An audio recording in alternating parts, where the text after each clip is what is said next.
rasa ratusan buruh yang tergabung dalam aliansi buruh menggugat di depan Istana Negara berakhir bentrok.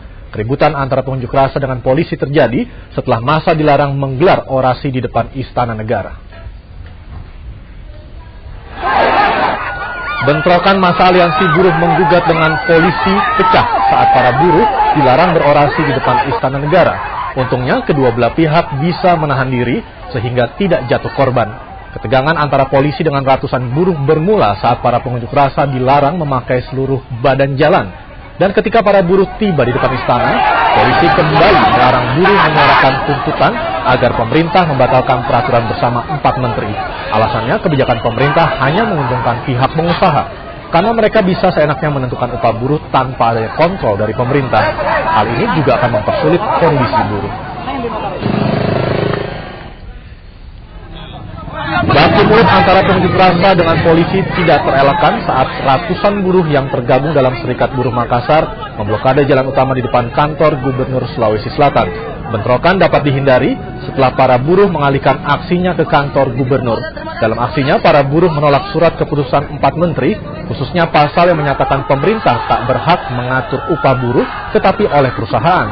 Selain itu, para buruh juga menuntut pemerintah setempat untuk menaikkan upah minimum buruh di wilayah Sulawesi Selatan.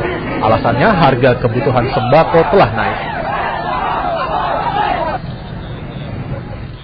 Di sisi lain, penolakan SKB yang makin kencang ini menurut Menteri Tenaga Kerja bisa diredam bila sosialisasi terus dilakukan oleh gubernur sebagai penanggung jawab di daerah. Namun apapun jawaban Menaker, buruh akan tetap menolak sampai SKB 4 menteri, khususnya pasal 3 direvisi.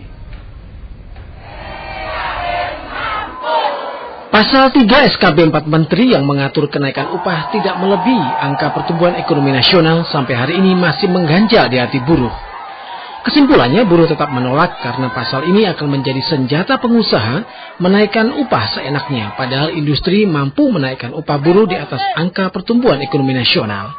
Kalau ini terus akan tetap dijalankan, pertama kami akan terus mengkonsolidasikan diri untuk melakukan perlawanan, sama kami melakukan perlawanan terhadap revisi Undang-Undang 13. Kami akan memboikot pemilu 2009.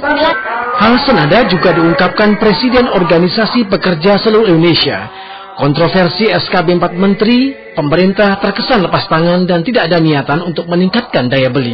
Disinilah pentingnya intervensi pemerintah. Jadi harusnya asosiasi pengusaha dan juga serikat buruh dan serikat pekerja ini meminta pemerintah mengintervensi agar yang namanya pekerjaan itu tidak hilang.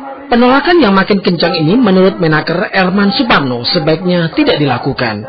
Menaker berharap gubernur aktif melakukan sosialisasi untuk meredam kemarahan buruh.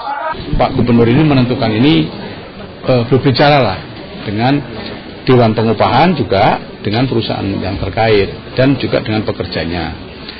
Pada prinsipnya pemerintah itu dengan SKB ini adalah agar terhindar dari PHK itu. Ditolak atau tidak, SKB ini menurut Menaker tetap akan disahkan berbarengan Hari Pahlawan 10 November nanti. Inilah sedikit dampak krisis keuangan global yang mulai menyusahkan buruh. Tim Liputan Amnesia TV melaporkan dari Jakarta.